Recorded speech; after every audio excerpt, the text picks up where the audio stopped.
உயர்தர ஹோட்டலில் மதன் காஃபி குடித்துக் கொண்டிருந்தான்.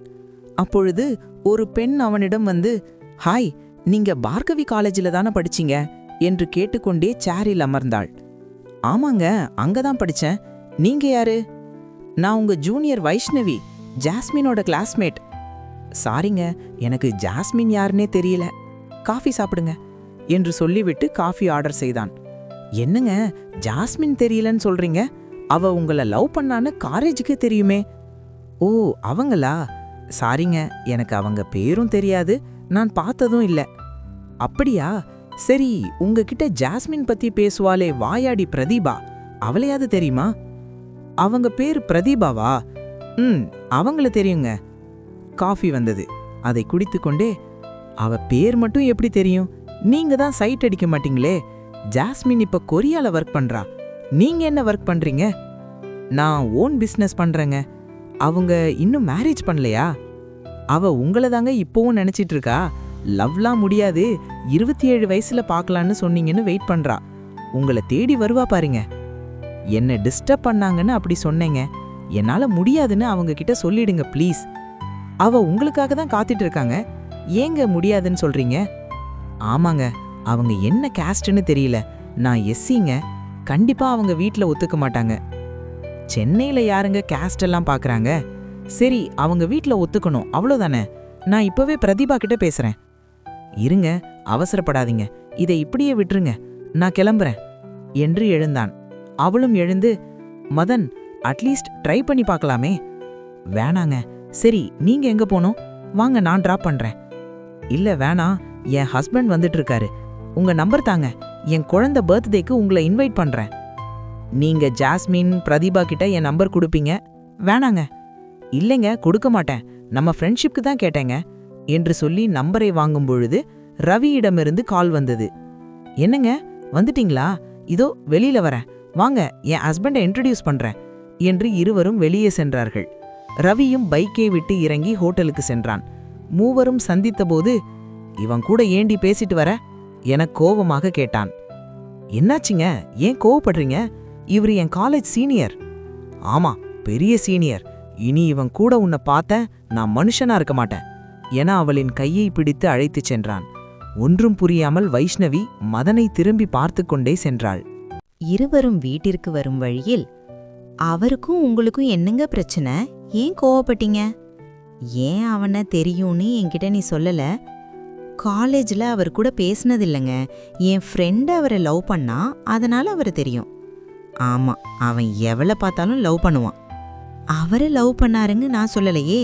நீங்க ஏன் அவர் மேலே இவ்வளோ கோவமா இருக்கீங்க? அது வேணா விடு. அவன் கூட என்ன பேசிட்டு இருந்த? என் ஃப்ரெண்டு இன்னும் உங்களை தான் நினச்சிட்டு இருக்கான்னு சொன்னேன்.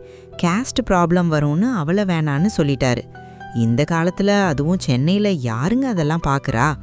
என் ஃப்ரெண்டு மட்டும் அவரை விட்டுட்டா பிரியாவை அவருக்கு தேசலாங்க. என்ன சொல்கிறீங்க? தேவையில்லாமல் பேசிட்டு வராத.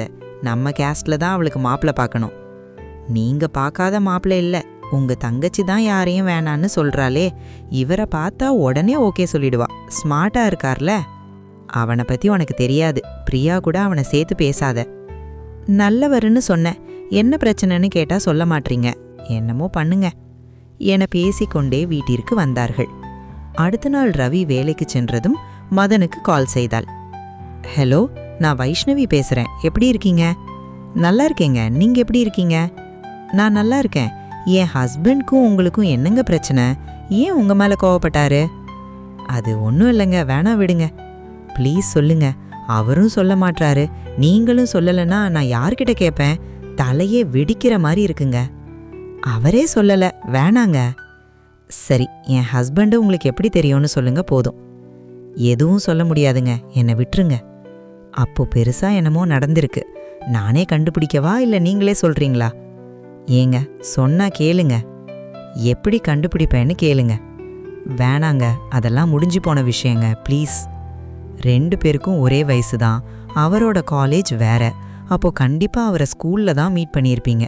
அவளோட ஸ்கூல் ஃப்ரெண்ட் ஒருத்தி இருக்கா, அவகிட்ட கேட்குறேன். நீங்கள் கட் பண்ணுங்க ப்ளீஸ். வேணாம், சொன்னா கேளுங்க. அப்போ நீங்களே சொல்லுங்க. நானும் ரவியும் ஸ்கூலில் கிளாஸ்மேட்டுங்க என சொல்ல ஆரம்பித்தான். அப்பாவிற்கு வேலையில் டிரான்ஸ்ஃபர் கிடைத்ததால் மதன் படிக்கும் பள்ளியில் பிரியதர்ஷினி 9ஆம் வகுப்பில் சேர்ந்தாள். மதன் +1 படித்துக் கொண்டிருந்தான். ஒரு நாள் இருவரும் பள்ளிக்கு தாமதமாக வந்ததால் அசெம்பிளியில் கலந்து கொள்ள அனுமதிக்கவில்லை. லேட் ரெஜிஸ்டரில் தனது பெயரை மதன் எழுதும்போது பெண் எழுதாததால் தனது பெண்ணை பிரியா அவனிடம் தந்தாள். தேங்க்ஸ் என்று அவளை பார்த்ததும் அவள் அழகில் மயங்கினான். பெயரை எழுதிவிட்டு அவளிடம் பெண்ணை தந்தான். அவள் எழுதினாள். பெயர், கிளாஸ் என்ன என்பதை பார்த்து கொண்டான். பிரேக் நேரத்தில் அவன் கண்கள் அவளை தேடியது. அவளது கிளாஸ் பக்கமாக சென்றும் அவளை காணாமல் ஏமாந்தான். பள்ளி விட்டதும் வேகமாக பள்ளியை விட்டு சிறிது தூரம் சென்று அவள் வருவாளென தனது நண்பனுடன் காத்திருந்தான். அவள் ஒரு பூந்தோட்டம் போல் தன் தோழியுடன் நடந்து வந்தாள். அவளை பார்த்ததும் அத்தோட்ட பூக்கள் அவன் மீது கொட்டியது போல் அவனுக்கு இருந்தது. அவளை ரசித்து தன்னை மறந்தான். அவனை கடந்து செல்லும்போது ஓரக்கண்ணால் அவனை பார்த்தாள். மச்சி, உன்னை பாக்குறாடா? ஆமாண்டா, சைலண்டா இரு. அவனை கடந்து சென்றாள். இருவனும் அவளை பார்த்து கொண்டிருந்தார்கள். அவ திரும்பி உன்னை பார்த்தா அது லவ்தா மச்சி என அவன் நண்பன் சொல்லும்போதே பிரியா திரும்பி மதனை பார்த்தாள். திரும்பி பார்த்துட்டா, இது லவ்தா மச்சி, போய் உன்னை லவ் பண்றேன்னு சொல்லுடா சீக்கிரம். டேய் இருடா, இதுல அவசரப்படக்கூடாது மச்சி. பிடிக்காமையா உன்னை பாக்குறா? காலையிலேயே அவ கண்ணி என்ன லவ் பண்றான்னு சொல்லுச்சு மச்சி. இப்பவும் அதே கண்கள். சரி, நாளைக்காவது சொல்லிடு. சரிடா, இந்த விஷயத்துல லேட் பண்ணவும் கூடாது. அடுத்த நாளும் அவ்வாறே இருவரும் ஒருவரை ஒருவர் பார்த்து கொண்டார்கள். பிறகு அவள் பின்னாக இருவரும் சென்றார்கள். ஆளில்லாத இடமாக பார்த்து, பிரியா கொஞ்ச நில்லு நின்றாள். மதன் மட்டும் அவளிடம் சென்று, உன்கிட்ட பேசணும். என்ன சொல்லுங்க? அது நீ என்ன சொல்றீங்க? எனக்கு புரியல. அது நாம பாக்குறோம். அதான் எனக்கு நீ அதை எப்படின்னு சொல்ல தெரியல. என்னன்னு சொல்லுங்க, இல்லனா நான் போறேன். ஏய் இரு, நான் உன்னை லவ் பண்றேன். வெக்கப்பட்டு புன்னகைத்தாள். நீயம்மா? ஆமா. என்ன உனக்கு பிடிச்சிருக்கா? பிடிச்சிருக்கு. ஓகே, நாளைக்கு இங்க வெயிட் பண்றேன். டெய்லி பேசலாமா? ஓகே, வரேன் என அவள் செல்ல மதன் மகிழ்ச்சியில் திளைத்தான். அவள் திரும்பி பார்த்து பாய் என கையசைத்தாள். அவனும் கையசைத்தான்.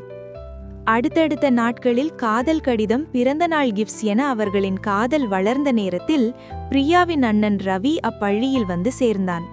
மதனின் வகுப்பிற்கு வந்து அவன் அருகே அமர்ந்தான். ரவி நன்றாக படிப்பான் என்பதால் டிசி கொடுக்க தாமதம் செய்திருக்கிறார்கள். அதனால் தாமதமாக வந்து பள்ளியில் சேர்ந்தான். தன் அண்ணனுக்கு டிசி கிடைக்காது, அவன் வரமாட்டான் என நினைத்ததால் பிரியா அவனை பற்றி மதனிடம் சொல்லவில்லை. அன்று காலை டிசியை வாங்கி செல்லுமாறு ரவி படித்த பள்ளியிலிருந்து கால் வந்தது. உடனடியாக ஃப்ளைட்டில் சென்று டிசியை பெற்றுக்கொண்டு வந்தான். மாலை 3 மணி அளவில் பள்ளியில் சேர்ந்து விட்டான். கிளாஸ் நடக்கும் பொழுது ரவி வந்ததால் மதனும் ரவியும் ஹாய் மட்டும் சொல்லிக் கொண்டார்கள். பள்ளி முடிந்ததும், உன் பேர் என்ன? என் பேர் மதன். உன் பேரு மிஸ் சொல்லிட்டாங்க. ஆமா என சிரித்தார்கள். மேக்ஸ் கிளாஸ் ஒர்க் மட்டும் கொடு, நான் காப்பி பண்ணிட்டு நாளைக்கு கொண்டு வரேன். ஓகேடா என மதன் கிளாஸ் ஒர்க்கை கொடுத்தான். தேங்க்ஸ்டா. சரி வா போலாம். என்ன நடந்தார்கள்? உன் வீடு எங்க இருக்கு? நடந்துதானே போவ? இல்லடா, பைக் இருக்கு. அப்படியா? சரி, என்ன போற வழியில டிராப் பண்ணிடு. என் தங்கச்சியை கூட்டு போகணும்டா. சாரி. ஓ ஓகேடா, நாளைக்கு பார்க்கலாம். ஓகேடா, பாய் என இருவரும் பிரிந்தார்கள். வழக்கம் போல் பிரியாவுடன் பேசும் இடத்திற்கு மதன் சென்றான். தனது அண்ணன் வந்திருப்பது பிரியாவுக்கு தெரியாததால் அவளும் மதனை காண ஆவலாய் சென்றாள். ரவி பைக்கை எடுத்துக்கொண்டு கேட்டை தாண்டிய போது பிரியாவை பார்த்து விட்டான். அவளை நெருங்குவதற்குள் மதன் இருக்கும் இடத்திற்கு போக இடதுபுறமாக திரும்பினாள். நேராதானே போகணும், ஏன் இந்த பக்கம் திரும்புறா என சிந்தித்துக் கொண்டே ரவியும் திரும்பி பைக்கை ஆஃப் செய்துவிட்டு இறங்கி அவள் பின்னே இடைவெளி விட்டு நடந்தான். மதனை பார்த்ததும் மகிழ்ந்தாள். மதனும் மகிழ்ந்தான். நடப்பதை புரிந்து கொண்ட ரவி பிரியா என சத்தமிட்டான். அண்ணனின் குரலை கேட்டு அதிர்ச்சியில் திரும்பினாள். இங்க வா என்றதும் அண்ணனிடம் நடந்தாள். மதன் செய்வதறியாது திகைத்தான். ரவியும் பிரியாவும் பைக்கில் ஏறி சென்றார்கள். அன்றிரவு மதனின் வீட்டிற்கு பிரியாவின் அண்ணனும் அவன் மாமாவும் வந்தார்கள். மதனின் அப்பாவிடம், உங்க பையனும் எங்க பொண்ணும் லவ் பண்றாங்க, எங்க பொண்ணை நாங்க பாத்துக்கிறோம். உங்க பையன் எங்க பொண்ணுகிட்ட வந்து பேசாம இருக்கணும்னு சொல்லி வைங்கன்னு சொல்லத்தான் வந்தோம். என்னடா இதெல்லாம்? உன்னை படிக்க அனுப்புனா நீ பண்ற வேலை என்ன? நான் பாத்துக்கிறேங்க, நீங்க போயிட்டு வாங்க. நீங்க யாரு என்னன்னு விசாரிச்சுட்டு தான் வந்திருக்கோம். சாதி மாதிரி நாங்க சம்பந்தம் பண்ண மாட்டோம். அதனால புரியுதுங்க, நான் அவன்கிட்ட சொல்லிடுறேன், நீங்க கிளம்புங்க. நான் பையன், அவ பொண்ணு, இதுல சாதி எங்க இருந்து வந்தது? நான் அவளை தான் கட்டுவேன் என்று சொன்னபோது அவன் அப்பா அவனை பலார் என அடித்து விட அவன் அம்மா, ஏங்க புள்ளைய அடிக்காதீங்க என மதனை பிடித்து கொண்டாள். அவன் உங்க பொண்ணுகிட்ட வரமாட்டான், மீறி வந்தா என்கிட்ட சொல்லுங்க, அப்பவே தூக்குல தொங்கிடுறேன். சரிங்க, பையன் புரிஞ்சுப்பான்னு நினைக்கிறோம் என இருவரும் வீட்டை விட்டு கிளம்பினார்கள். மறுநாள் பள்ளிக்கு சென்றான். ரவி வேறொரிடத்தில் அமர்ந்திருந்தான். பிரியாவை காணாமல் அவள் தோழியிடம் விசாரித்து அவள் பள்ளிக்கு வரவில்லை என அறிந்து கொண்டான். தொடர்ந்து 3 நாட்கள் அவள் வராததால் தனது நண்பனை ரவி பின்பாத அனுப்பி வீட்டை கண்டுபிடித்தான். அவள் வேறொரு பள்ளியில் சேர்ந்து படிப்பதை நண்பன் மூலமாக அறிந்து கொண்டான். பிரியாவின் மாமா அவளை பள்ளிக்கு கூட்டிச் சென்று மாலை அழைத்து வருவதால் அவளிடம் பேச மதனால் முடியவில்லை. அவள் தனியாக வெளியில் வருவதே இல்லை. மொபைலும் ஸ்விட்ச் ஆஃப் ஆகியிருந்தது என அவளை நினைவுகளை சுமந்தபடி இன்று வரை வாழ்ந்து வருவதாக வைஷ்ணவியிடம் சொல்லி முடித்தான். ஓ, அதான் எந்த மாப்பிளையும் பிடிக்கலன்னு சொல்றாளா? சரிங்க, நான் முடிஞ்சவரை உங்க 2 பேரையும் சேர்த்து வைக்க ட்ரை பண்றேங்க. இத பத்தி ரவி கிட்ட பேசினா உங்களுக்கு தான் ப்ராப்ளம் வரும், நீங்க கேட்டீங்கன்னு சொன்னேங்க. Okay bye. சரிங்க பாய் என கட் செய்துவிட்டு எப்படி அவர்களை சேர்த்து வைக்கலாம் என சிந்தித்து கொண்டிருந்தாள். பிறகு தன் கணவனின் பள்ளி தோழிக்கு கால் செய்து, ஹாய் ஸ்ரேயா, எப்படி இருக்க? நல்லா இருக்கேன்டி, நீ எப்படி இருக்க? நான் நல்லா இருக்கேன். ரவி ஃப்ரெண்ட் மதன உனக்கு தெரியுமா? ஆமா தெரியும், அவன் எனக்கும் ஃப்ரெண்டு தான். ஏன் கேக்குற? அவரு என்னோட காலேஜ் சீனியர். நேத்து அவரை ஹோட்டல்ல பார்த்தேன். ரவி அவர் மேல கோவப்பட்டாரு. என்ன ப்ராப்ளம்னு கேட்டா சொல்ல மாட்றாரு. என்ன பிரச்சனைன்னு உனக்கு தெரியுமா? ரவி தங்கச்சி பிரியாவை மதன் லவ் பண்ணாண்டி. அது ரவிக்கு பிடிக்கல. அப்புறம் ரவியை விட மதன் டேலண்ட்னும் ரவிக்கு பிடிக்காது. ஆமா, காலேஜ்ல கூட அவர்தான் ஃபர்ஸ்ட் மார்க்னு ஃப்ரெண்ட்ஸ் சொன்னாங்க. ஸ்கூல்லையும் அவன்தான் ஃபர்ஸ்ட் வந்தான். இப்ப என்ன பண்றானே தெரியல. நீ அவனை கேட்டியா? அவரு ஓன் பிசினஸ் பண்றாரு. பார்க்க நல்லா ரிச்சா இருந்தாரு. செம்ம ஸ்மார்ட்டா இருப்பான். பிரியாவை லவ் பண்றான்னு தெரிஞ்சு நாங்க எல்லாரும் அவனை மிஸ் பண்ணிட்டோமேன்னு டென்ஷன் ஆனோம். கடைசில ரவியால பிரியாவும் அவனை மிஸ் பண்ணிட்டா. சரி, அதை விடு. உன் பையன் எப்படி இருக்கான்? தூங்க தான் விட மாட்டான். உன் பையனும் அப்படிதானே? ஆமா, வளர்ந்தா சரியாகிடும். ஓகே, நான் அப்புறமா பேசுறேன். பாய். ஓகேடி, பாய். மாலையில் ரவி வந்ததும் ஸ்ரேயா என்ன பிரச்சனை என்று சொன்னாள் என கூறிவிட்டு மதனுக்கு ஆதரவாக, ஏங்க மதன் நல்லவருங்க. அவரு காலேஜ்ல ஏன் சைட் அடிக்கலன்னு இப்பதாங்க புரியுது. அவரு பிரியாவை நினைச்சுக்கிட்டு என் ஃப்ரெண்ட் ஜாஸ்மினை வேணான்னு சொல்றாரு. பிரியாவும் அவரை நினைச்சுக்கிட்டு தான் பாக்குற மாப்பிள்ளையெல்லாம் வேணான்னு சொல்றாங்க. அவரை விட நல்ல மாப்பிள்ளை கிடைக்கவே மாட்டாருங்க. புரியாம பேசாத. நான் அவனை கெட்டவேன்னு சொல்லல. இங்க சாதி தான் தடுக்குது. அவங்க பழக்க வழக்கம் வேற மாதிரி இருக்கும். அது பிரியாக்கு ஓகேன்னு மேரேஜ் பண்ணாலும் நம்ம சொந்தக்காரங்க நம்மள ஒதுக்கி வச்சிடுவாங்க. இனி இத பத்தி பேசாத, ஓகேவா? சரிங்க என்று என்னால் என்ன செய்ய முடியும் என்று நினைத்து கொண்டாள். 2 மாதங்கள் கடந்த பின்பு பிரதீபா வைஷ்ணவிக்கு கால் செய்து, ஹலோ, என்னடி விசேஷமா? ஆமாடி, எனக்கு மேரேஜ் டி. இன்விடேஷன் வைக்கணும். லொகேஷன் அனுப்பிடி. நானும் அவரும் வரோம். கல்யாண பொண்ணு வெளியில வரலாமா? குரூப்ல சென்ட் பண்ணிடி, போதும். மதிப்பா இருக்காதுடி, சொன்னா கேளு. ஃப்ரெண்ட்ஸ்குள்ள அதெல்லாம் இல்லடி. குரூப்ல போட்டுட்டு கால் பண்ணி சொல்லு. நான் அப்படிதானே பண்ணேன். எல்லாரும் வந்தாங்களா இல்லையா? வந்தாங்க. ஆனா சௌந்தர்யா நேர்ல இன்விடேஷன் வச்சாலே. அது அவ விருப்பம். உனக்கும் அப்படிதான் பண்ணணும்னா பண்ணு. சரிடி, நீ சொல்ற மாதிரியே பண்ணிடுறேன். ஓகேடி. எப்போ கல்யாணம்? வர 18th டி. இன்னும் 1 வாரம் தான் இருக்கு. ஜாஸ்மின் கிட்ட சீக்கிர சொல்லுடி. அப்பதான் அவ வரதுக்கு ஈஸியா இருக்கும். அவ இன்னும் 2 டேஸ்ல வராடி. குரூப்ல போடுவா பாரு. நீங்கெல்லாம் ரொம்ப க்ளோஸ்ல, அத மறந்துட்டேன். அப்படிலாம் இல்லடி, அவ தான் கால் பண்ணி சொன்னா. சரிடி, மதனுக்கு சொல்லுவியா? அவன் நம்பரெல்லாம் இல்லடி. 2 மாசத்துக்கு முன்னாடி ஒரு ஹோட்டல்ல பார்த்தேன்டி. அப்போ நம்பர் வாங்கிட்டேன். வேணா விடுடி. ஜாஸ்மின் வரா, அவனை பார்த்து ஃபீல் பண்ணுவாடி. அவளை பார்த்ததே இல்லையாமே. ஒருவேளை பார்த்தா பிடிக்கலாம்ல? ஆமா, நான் பேச போறப்போ என்ன பாப்பான். பேசி முடிக்கிற வரை பார்க்கவே மாட்டான். அவளை பாருங்க பிடிக்கும்னு எத்தனை வாட்டி சொல்லியிருப்பேன் தெரியுமா? நான் கூப்பிட்டாலும் ஜாஸ்மின் வருவான்னு அவன் வரமாட்டான்டி. சரி, நீ வாட்ஸ்அப்ல அனுப்பிவிடு. வந்தா வரட்டும், வரலன போகட்டும். சரிடி, நம்பர் அனுப்பு. வைஷ்ணவி நம்பரை அனுப்பினாள். பிரதீபா இன்விடேஷனை வாட்ஸ்அப்ல அனுப்பிவிட்டு மதனுக்கு கால் செய்து சொன்னாள். வைஷ்ணவிதான் என் நம்பரை தந்திருக்கிறாள். நிச்சயம் பிரியாவை திருமணத்திற்கு அழைத்து வருவாள். அவளை பார்க்கலாம் என கண்டிப்பா வந்துடுறேன் என்று சொன்னான். பிறகு வைஷ்ணவிக்கு கால் செய்து அவன் வருவதாக சொல்லியிருக்கிறான் என்றாள். திருமண நாளன்று எப்படியும் பிரியாவை மதனுக்கு கட்டி கொடுக்க மாட்டார்கள் என வைஷ்ணவி அவளை அழைத்து வராமல் தன் கணவனோடு வந்திருந்தாள். கல்லூரி தோழிகளோடு பேசிக் கொண்டிருக்கையில் ஜாஸ்மின் வந்தாள். அனைவரின் கண்களும் அவளைதான் பார்த்தன. அப்படி ஒரு அழகாய் வந்திருந்தாள். இன்னும் மதன் வரவில்லையே என வைஷ்ணவி அவனுக்கு கால் செய்து, எப்பங்க வருவீங்க? ஜாஸ்மின் வந்திருப்பாங்க, அதனால நான் வரலங்க. நீங்க அவளை பாத்தீங்கன்னா உங்களுக்கு பிடிக்கும்னு நான் தாங்க உங்களை கல்யாணத்துக்கு கூப்பிட சொன்னேன். இல்லங்க, எனக்கு யாரையும் பிடிக்காது. கடைசி வர பிரியாவை நினைச்சிட்டே வாழ்ந்துருவேங்க. நான் வச்சிடுறேங்க. ஏங்க இப்படி உங்க காதலை வீணடிக்கிறீங்க? அதை ஜாஸ்மின்க்கு கொடுக்கலாம்ல. என்னால வேற யாரையும் அவ இடத்துல வைக்க முடியாதுங்க. உங்க அன்புக்கு நன்றிங்க என கட் செய்தான். வைஷ்ணவி ஜாஸ்மினை தேடி சென்று அவளிடம், நீ இன்னும் மதனை லவ் பண்றியாடி? ஆமாண்டி, ஏன் கேக்குற? அவன் ஒரு பொண்ணை லவ் பண்றான்டி, அதான் உன்னை வேணான்னு சொல்றான். அவன் லவ் பண்றானே உனக்கு எப்படி தெரியும்? அவனை ரீசெண்டா மீட் பண்ணேண்டி, அப்ப சொன்னான். மீட் பண்ணியா? அப்போ அவன் நம்பர் வாங்குனியா? வாங்கினேண்டி, ஆனா உன்கிட்ட கொடுக்க வேணான்னு சொன்னான். சரி, யார லவ் பண்றான்? ரவியோட சிஸ்டரை ஸ்கூல்ல இருந்து லவ் பண்ணிட்டு இருக்கான். வேற சாதின்னு ரவி வீட்ல ஒத்துக்க மாட்றாங்க. அப்புறம் என்ன, அவரு ஃப்ரீ தானே, நீ நம்பரை கொடு, நான் பேசிக்கிறேன். நான் இப்பதான் அவன்கிட்ட பேசினேன்டி, உன்னை லவ் பண்ண மாட்டேன்னு சொல்லிட்டான். நீ இங்க இருப்பேன்னு அவன் இந்த மேரேஜ்க்கு கூட வரலடி. நம்பர் கேட்டா ஏன் தேவையில்லாம பேசிட்டு இருக்க என சொல்லிவிட்டு நேராய் பிரதீபாவிடம் சென்றாள். மதனுக்கு கால் பண்ணி அவன் ஏன் இன்னும் வரலன்னு கேளு. ஜாஸ்மின் இருப்பேன்னு வரலன்னு சொல்லுவான். நான் மேரேஜ்க்கு வரலன்னு சொல்லி அவனை வர சொல்லுடி. நீதான் இருக்கியேடி.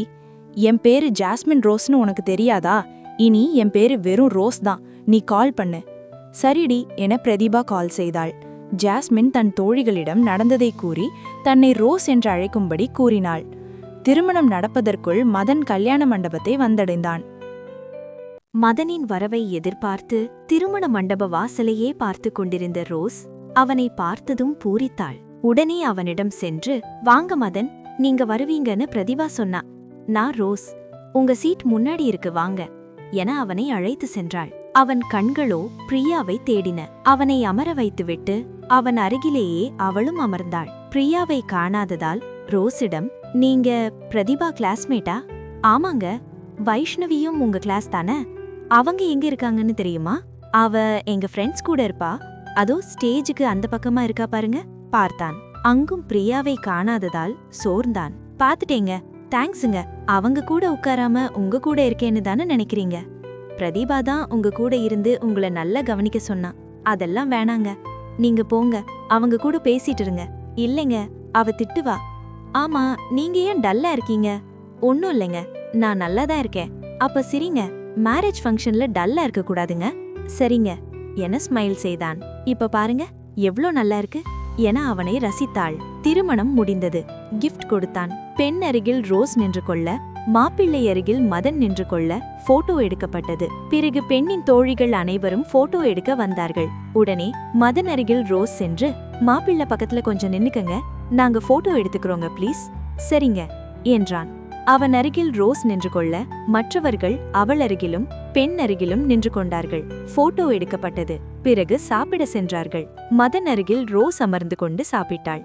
இதை பார்த்த வைஷ்ணவி அவர்களிடம் சென்று, மதன், ரோஸ், உங்க ஜோடி பொருத்தம் நல்லா இருக்கு.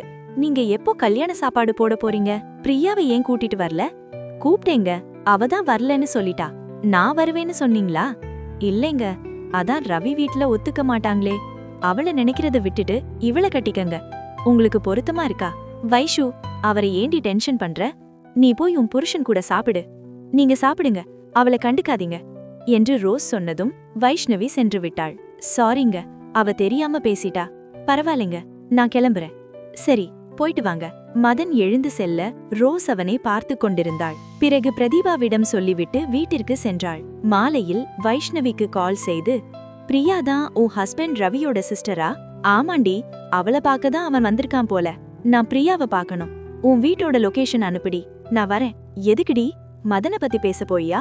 நான் அவகிட்ட சொன்னேன், அப்பா ஒத்துக்க மாட்டாருன்னு சொன்னா. நீ அவனை எவ்ளோ லவ் பண்ற, நீயே அவனை கட்டிக்கோ, நாங்க மாப்பிள பார்த்து கட்டி வச்சிருவோம். நான் அவகிட்ட பேசி பாக்குறேன். சரி வா, நான் லொகேஷனை அனுப்புறேன். அப்புறம் என் ஹஸ்பண்ட்க்கு உன் பேரு தெரியும், உன்னை பத்தி மதன் பத்தி எல்லாம் சொல்லியிருக்கேன். அதனால நான் உன்னை ரோஸ்னே சொல்றேன். சரிடி என கட் செய்து விட்டு வைஷ்ணவி வீட்டிற்கு சென்றாள். ரோஸ்காக காத்து கொண்டிருந்த வைஷ்ணவி அவள் வந்ததும் அவளை வரவேற்று பிரியாவின் அறைக்கு அழைத்து சென்றாள். பிரியா, இவ என் ஃப்ரெண்டு ரோஸ். ஹாய் பிரியா, எப்படி இருக்க? ஹாய், வாங்க உட்காருங்க. நான் நல்லா இருக்கேன், நீங்க எப்படி இருக்கீங்க? நல்லா இருக்கேன் என ரோஸ் சொன்னபோது, நீங்க பேசிட்டு இருங்க, நான் காஃபி கொண்டு வரேன் என வைஷ்ணவி கிச்சனுக்கு சென்றாள். நான் வரேன்னு வைஷு சொன்னாலா? இல்லைங்க, சொல்லல. நான் உங்களை பார்க்க தான் வந்தேன். என்னையா? என்ன எதுக்கு பார்க்கணும் என்று புரியாமல் அவளை பார்த்தாள். காலேஜ் படிக்கிறப்ப நான் ஒருத்தரை லவ் பண்ணேன், அவரு உங்களை லவ் பண்றாருன்னு எனக்கு இன்னைக்கு தான் தெரிஞ்சுது. மதனையா லவ் பண்றீங்க? ஆமா, நீங்களும் அவரும் மேரேஜ் பண்ண தடை இருக்குன்னு தெரிஞ்சு அவர்கிட்ட என் லவ்வ சொல்லலான்னு பார்த்தா அவரு உங்களை தான் இன்னும் நினைச்சிட்டு இருக்காருன்னு நான் சொல்லல என சொல்லும்போது வைஷ்ணவி காஃபியுடன் வந்தாள். காஃபி குடித்துக்கொண்டே, அப்படியே நான் சொன்னாலும் அவர் என்னை ஏத்துப்பாரான்னு தெரியல, அவரு ரொம்ப டல்லா இருக்காரு. நீங்க 2 பேரும் ஏன் மீட் பண்ண கூடாது? மீட் பண்ணி என்னங்க பண்றது? எங்க வீட்ல தான் ஒத்துக்கலையே, என்னால அவருக்கு பிரச்சனை வரக்கூடாதுன்னு தான் அவரை விட்டு விலகிட்டேன். அவரை நினைச்சிட்டு இருந்தாலே போதுங்க, என் வாழ்க்கை ஓடிடும். அப்படி சொல்லாத பிரியா, கல்யாணம் பண்ணாமல்லாம் இருக்கக்கூடாது என வைஷ்ணவி சொல்ல, இல்ல அண்ணி, நான் அன்னைக்கு சொன்னதுதான் என்னைக்கும். அவர் இல்லாம எனக்கு வாழ்க்கை இல்ல அண்ணி. எப்படி பேசுறா பாருடி, லவ்னா அப்படிதான். சரிங்க, நான் கிளம்புறேன், வரேன்டி என ரோஸ் கிளம்பினாள். 2 வாரங்கள் கழித்து எம்எல்ஏவின் பிஏவிடமிருந்து ரவிக்கு கால் வந்தது. ஹலோ, நான் எம்எல்ஏ முகமது பாஷா ஐயாவோட பிஏ பேசுறேன். நீங்க ரவியா? ஆமா சார், என்ன விஷயம்? 4 மணிக்கு ஐயாவோட வீட்டுக்கு வந்துருங்க, அவரு உங்ககிட்ட என்ன விஷயம்னு சொல்லுவாரு. எதனா பிரச்சனையா சார்? பயப்படுற அளவுக்கு ஒன்னும் இல்ல, அப்பாவால முடியும்னா அவரையும் கூட்டிட்டு வாங்க. சரிங்க சார், வந்துடுறோம். மாலை 3:45 மணிக்கு ரவி தனது அப்பாவையும் அழைத்து கொண்டு எம்எல்ஏ வீட்டிற்கு சென்று அவருக்காக காத்திருந்தான். சரியாக 4 மணிக்கு எம்எல்ஏ வந்தார். இருவரும் எழுந்து வணக்கம் ஐயா என்றனர். வணக்கம், உட்காருங்க, அமர்ந்தர்கள். எப்படி இருக்கீங்க? நல்லா இருக்கோம் ஐயா. காஃபி குடுத்தீங்களா என பிஏவே கேட்டார். குடிச்சிட்டாங்க ஐயா. உங்க பேர் என்ன என்று ரவி அப்பாவிடம் கேட்டார். சூரிய பிரகாசம் ஐயா. என் பையன் கேட்டு நான் இல்லன்னு சொன்னதில்ல, அவன் இப்போ உங்க பொண்ணதான் கட்டுவேன்னு ஒத்த கால்ல நிக்கிறான். இருங்க, என் பையனை வர சொல்றேன் என பிஏவை பார்த்தார். எம்எல்ஏ மகன் அசாருக்கு பிஏ கால் செய்து வர சொன்னார். அசார் வந்து வணக்கங்க என்றார். அவர்கள் எழுந்து வணக்கம் சொன்னார்கள். பிறகு அமர்ந்தார்கள். பையன் எப்படி இருக்கான்? நீங்க என்ன சொல்றீங்க? ஐயா, நாங்க மதமோ சாதியோ மாறி சம்பந்தம் பண்ண மாட்டோம், அதனால எங்களை மன்னிச்சிருங்க. எம்எல்ஏ முகம் மாறியது. பொண்ண பெத்தவங்கன்னு நான் மரியாதையா உங்களை எனக்கு சமமா உட்கார வச்சு பேசிட்டு இருக்கேன். அந்த மரியாதைய காப்பாத்திக்கிட்டு போய் பொண்ணுகிட்ட பேசி சம்மதம் வாங்கிட்டு பிஏக்கு கால் பண்ணி இன்னிக்கே சொல்லணும். நாளைக்கு முறையா நாங்க பொண்ணு பார்க்க வரோம், நீங்க கிளம்பலாம் என கோபமாக எம்எல்ஏ எழுந்து சென்றார். அப்பாக்காக நான் மன்னிப்பு கேட்டுக்கிறேன், வேணும்னா உங்க மதத்துக்கும் சாதிக்கும் நான் மாறிடுறேங்க, முடியாதுன்னு மட்டும் சொல்லிடாதீங்க ப்ளீஸ். அதெப்படி தம்பி மாற முடியும்? மதம்னா கூட ஓகே, சாதியை எப்படிங்க மாத்த முடியும்? அது ரொம்ப சிம்பிள் அங்கிள், உங்க சாதி பேர்ல என் காஸ்ட் சர்டிபிகேட்டை மாத்திடுவேன். சர்டிபிகேட்ல மட்டும் மாத்தினா போதுமா தம்பி? வேற என்ன பண்ணணும் சொல்லுங்க, பண்ணிடுறேன். நீங்க யாருன்னு ஊருக்கே தெரியும், சாதி மாறி கல்யாணம் பண்ணி கொடுத்துட்டான்னு என்னையே என் சொந்தக்காரங்க மதிக்க மாட்டாங்க தம்பி. எம்எல்ஏ சம்பந்தியை எதிர்த்து யாரும் பேச மாட்டாங்க. உங்க மரியாதை இன்னும் அதிகமா கூட தான் செய்யும் அங்கிள். உங்க பையனுக்கு கட்சியில என்ன பதவி வேணுமோ அப்பாட்ட பேசி வாங்கித்தரேன். சொல்லுங்க ரவி, பதவி வேணுமா, வேற ஏதாவது வேணுமா? அதெல்லாம் வேணாங்க என ரவி சொன்னான். தம்பி என்ன வேலை பாக்குறீங்க என ரவி என் அப்பா கேட்டார். கட்சியில தான் இருக்கேன், அப்பாக்கு அடுத்து நான் தான் எம்எல்ஏ அங்கிள். சரிங்க தம்பி, நான் வீட்ல பேசிட்டு சொல்றேன். சரிங்க அங்கிள், உங்களுக்கு என்ன வேணுமோ கேட்டு வாங்கிக்கங்க. முடியாதுன்னு சொன்னா அப்பாக்கு பிடிக்காது, போயிட்டு வாங்க என்றான். இருவரும் கிளம்பினார்கள். போகும்போது, என்னப்பா மிரட்டுறாங்க? அந்த கவர்மெண்ட் ஃபங்க்ஷனுக்கு பிரியாவை கூட்டிட்டு போனதுதான் தப்பு. பெரிய ஆளுங்கன்னா அப்படிதான், அவங்கள எதிர்த்துக்கிட்டுலாம் இங்க வாழ முடியாது. அவ கல்யாணமே வேணான்னு சொல்றா. இப்ப அவ வேணான்னு சொன்னாலும் எம்எல்ஏ விடமாட்டாரு. ஆமாப்பா, நம்ம அந்தஸ்தும் எகிரும். எம்எல்ஏவை எதிர்க்க முடியலன்னு சொந்தக்காரங்க கிட்ட சொல்லிடலாம்.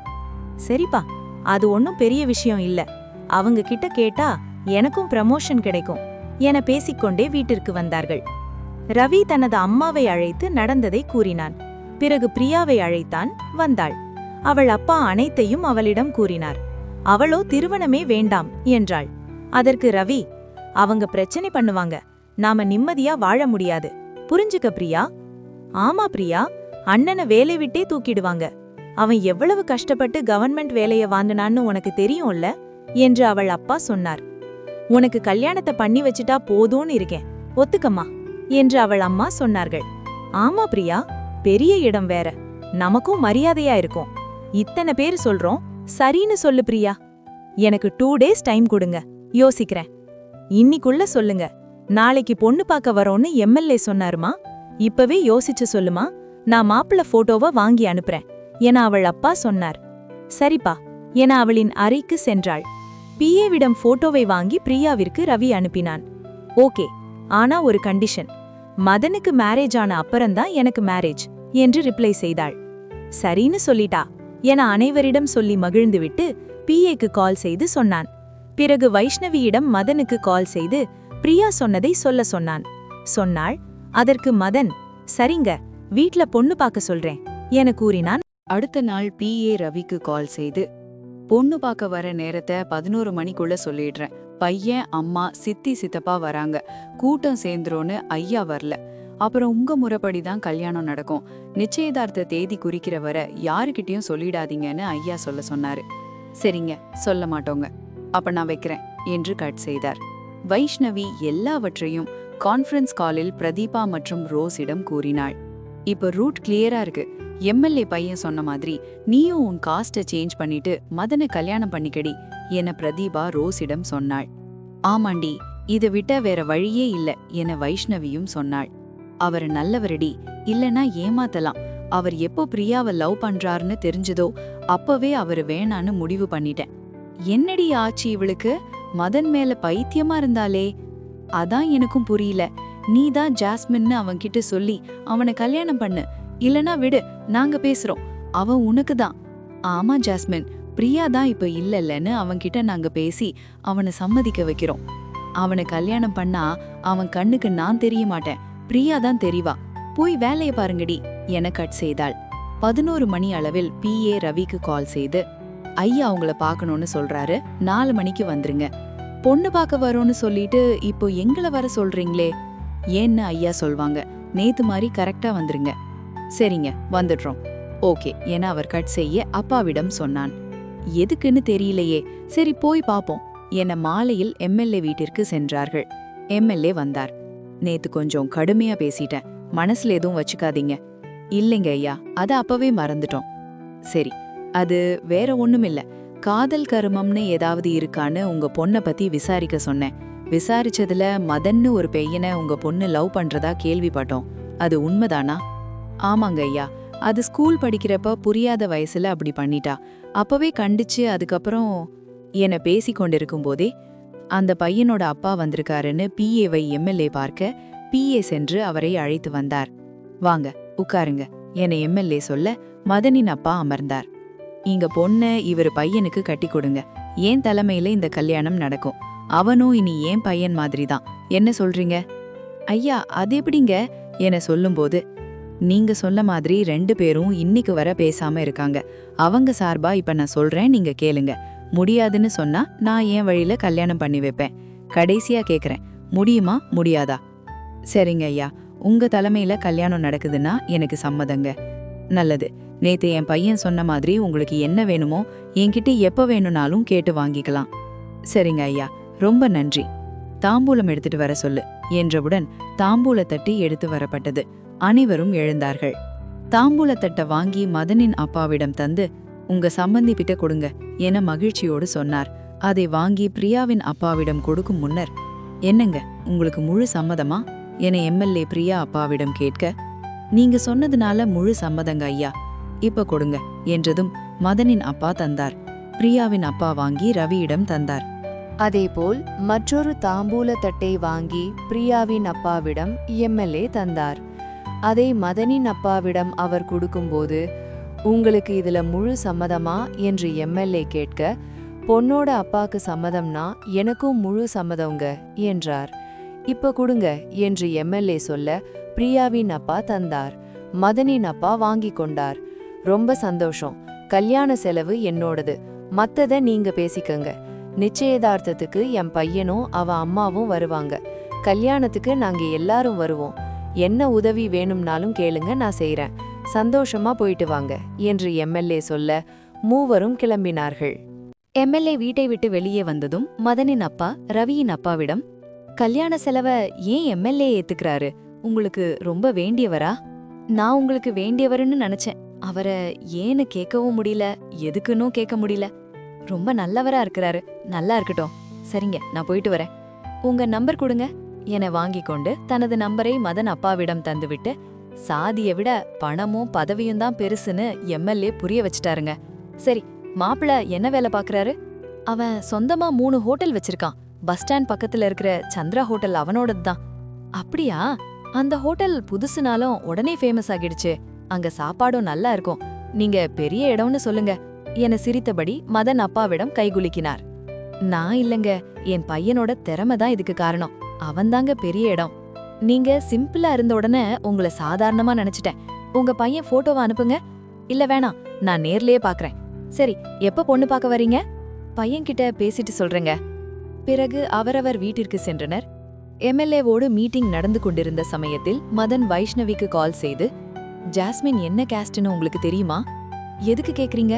அவங்க ஏன் கேஸ்ட்னா கல்யாணம் பண்ணிக்கலான்னு இருக்கேங்க. அப்படியா? சரி, இருங்க கேட்டு சொல்றேன். ஓகே, ஆனா நான் கேட்டேன்னு சொல்லிடாதீங்க. சரிங்க, என்ன ஜாஸ்மின் ரோஸ்க்கு கால் செய்து, நீ என்ன கேஸ்ட்னு சீக்கிரம் சொல்லுடி. நான் எஃப்சிடி. ஏன் கேக்குற? போச்சு என்று மதன் கூறியதை அவளிடம் சொன்னாள். வேற பொண்ண தேடி போகாம தன்னை லவ் பண்ண பொண்ண தேடி வரான். ரொம்ப நல்லவனா இருக்கான்ல? ஆமாடி, அவன் நல்லவன்தான்.